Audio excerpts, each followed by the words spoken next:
Hello and welcome to Enquire to Choir. My name is Eva and I'm here to help you, fellow choir people.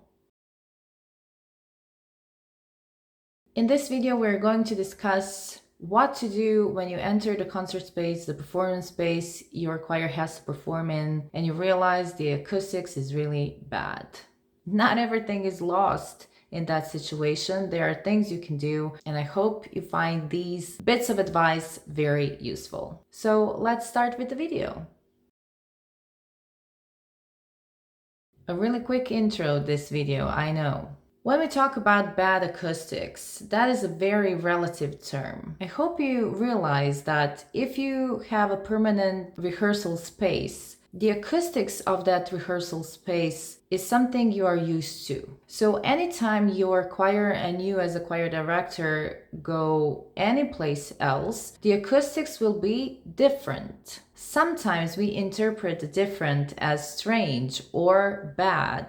But I think it would be really helpful if you could change the language about these things. So a different acoustics is not necessarily a bad acoustics. It's maybe just strange to you because you're not used to it. Also, you calibrate your choir sound to the rehearsal space acoustics. So every time you leave the rehearsal space, they will have to adapt and recalibrate. We talked about what acoustics is and the physics of it. So it makes sense that when you arrive to the performance space, that space is different, the air in the space is different, the positioning of the stage and the audience space is different. In most cases, you have the time to adapt because there are things called sound checks. That's the reason why they were invented. But just know that there are really not many places that are serving as a performance space that have a really bad acoustics. To be honest, throughout my career, I have only been introduced to one such place, and I cannot believe that's even a performance space still.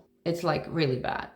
If you arrive to that space, if you're in that situation where you think, oh my God, the acoustics is really bad, do not panic. You don't have time to panic. That is just a waste of time, literally. Because if you lose your time panicking about what the sound is like, oh my God, the sound is really bad. And if you tell that to your choir in that panicky way, you're already lost. Because you've already told them that they don't have a chance in this space.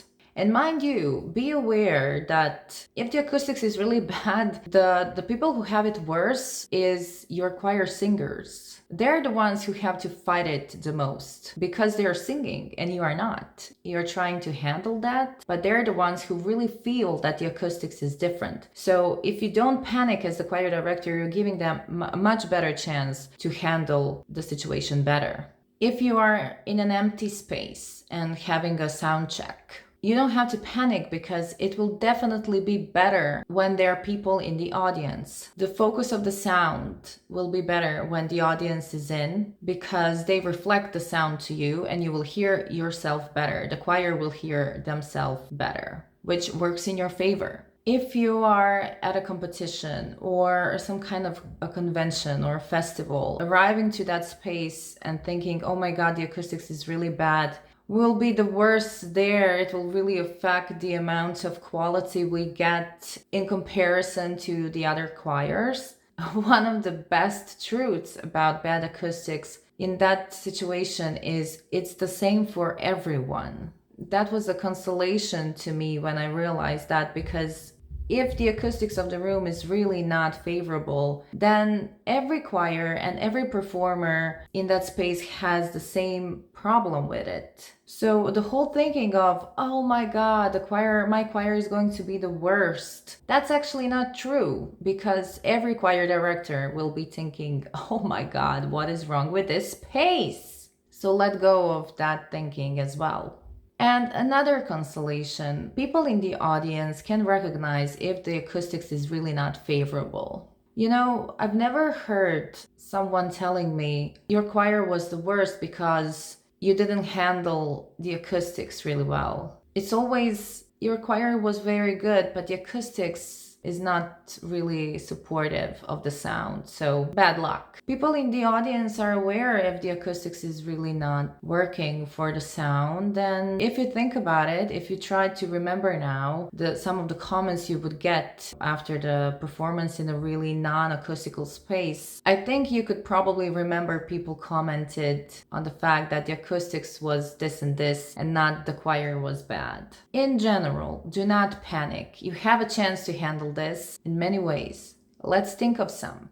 You should have someone in the audience when you're doing a sound check who will tell you what the sound is really like. The thing you have to remember is most of the concert halls are not designed to have the best sound on the stage. The point of a good acoustics is for the sound to arrive in the best way possible to the audience. So your positioning as a choir director on the stage is not the most honest one. If you're feeling that the acoustics on the stage is really bad, ask someone to be in the audience and to tell you what the situation really is. Who knows, maybe it's even worse in the audience, but I really think it's not. You are not a good reference point if you're standing in front of the choir on the stage. But when you're on the stage, look at the stage. But don't look at it as the choir director looking at a choir. Stand in the choir's position and look how the stage is formatted, what the shape of the stage is. In many cases, if you're in a theater, for example, the walls of the stage are really high. They're really big empty spaces above the stage. That's just one example. But if your choir is standing on the stage and there is space in front of them and then the audience is there, but above the position of the choir is a huge empty space, that means that the amount of sound the choir will produce will go above. I have been in such concert places and I've always done the same. I moved my choir. It doesn't make any sense to have them singing under a big empty space, because then that empty space will suck some of the sound and the amount of sound that comes to the audience will not be an adequate one. Not to mention, even to you as the choir director, the sound picture will not be the one the audience will get. So stand in the position of your choir and look when you sing where the sound goes. Sound is a wave. It behaves in a certain way. Just realize where the sound goes and how it flows and try to accustom to that journey of the sound. Compensate for the lack of good acoustics. If you recognize that there are certain things on the stage or in the audience that affect the sound in a more negative way than a positive way, you can move your choir around the stage. They don't have to stand in the middle of the stage. They can stand a bit more to the front. If somebody has put steps on which the choir is required to stand on, or there are mics because someone is recording, especially when it's a festival competition, not everything is lost. You can ask the people who are organizing the event, is that necessary? Does the choir have to stand there? Because if you look at the space, and if you look at the acoustics of the room, I think that's not a very good place to stand in. I would never ask as the choir director, just move everybody, but I would ask if my choir can stand someplace else because we are in a different format. I've done that. It's not a very easy position to be in as the choir director, and especially I always really respect the sound engineers and the organization board, because I know I've done that a lot of times and it's not an easy job to have. But if the acoustics is really affected by the bad positioning of the steps and the center position the choir should be in according to the organizers, you can ask them. And if they say, no, the choir must be there, then again, it's the same for every choir. Everybody is in the same situation, so you just accept it. But if you can influence it, try. So move them further back, further front, closer to the audience, further from the audience, and that's all okay. Adding to that, you can rearrange your choir singers on the stage. So I know we talked about the standard positioning of your choir singers, but again, if you realize that, for example, the basses are really not heard, you can rearrange them. So the standard positioning of my choir is this one: sopranos, altos, tenors, bass. And for the last concert we had in May, I have rearranged them in all of these positions. So this one, with the female chorus in the center and the male chorus on the sides. I have switched sopranos and tenors, which is really unusual. And I could see that tenors really appreciated my intervention because they could hear themselves better and they had the lead, the crucial lead part in that song. This is the most creative I've had. It was for the song where the basses and the tenors had a huge solo. So I put the male chorus really up front. They were just in front of the audience. And the female chorus, sopranos and altos, were positioned like that. That was the first time I have done such a radical change, but the audience reacted really well to it. And people kept saying to me that it was really nice to see the male chorus in front because they're always the ones in the back. You as a choir director have the power to break free. And now something that is really interesting, and it's called reverberation time. It's a really difficult thing for me to pronounce. Reverberation time. In Croatian, it's called vrijeme odjeka. It's the amount of time that it takes for the sound to disappear in general terms. So you enter a room and you do ha, and you listen how long it takes for the sound to disappear. Ej, brzo, ajde, snimam video, reci. So that reverberation time is different for every space because in a really closed space, sometimes you don't even hear an amount of sound left after you stop producing the sound. But in a huge church, for example, you hear that the sound travels and you can hear the sound even after you have stopped producing it. It could really affect your performance. And there are things you can do to handle it. So if you have a really long reverberation time, that really affects the music you're performing. It affects the focus of the sound. It becomes more complicated. It affects the pronunciation. The lyrics become less accurate. Just think of a church. The way lyrics sound in a church and the way they sound in theater is very different. So if the reverberation time is really long, the pronunciation is affected. You need to intervene as a choir director to solve that situation, especially if you're singing really quick scores in which there are really rhythmical places with a lot of text, a lot of words, a lot of sharp sounds. That is a given to sound like mashed potatoes. What you can do is to give a calmer tempo to the choir for such songs. I wanted to say a bit slower, but slower is, that's a dangerous place to go to.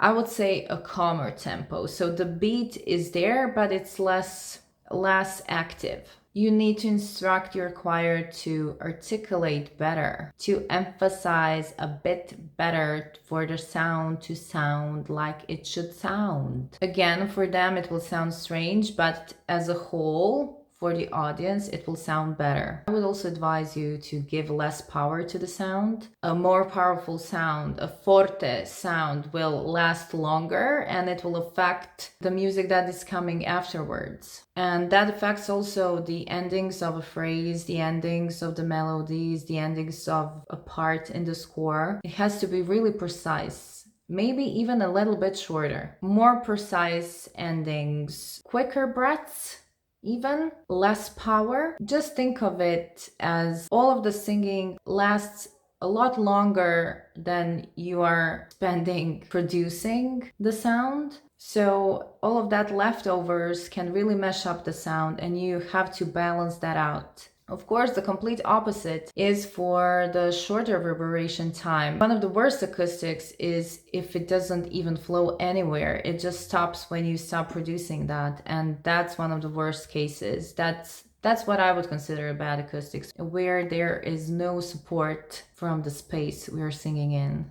In that case, everything louder, quicker, more concrete. You don't have the space to develop pianissimos. You don't have the space to develop a very slow crescendo. I would go for bigger contrasts, louder fortes, pronouncing everything really accurately, but with longer vowels. So something like this to mimic the bigger reverberation time.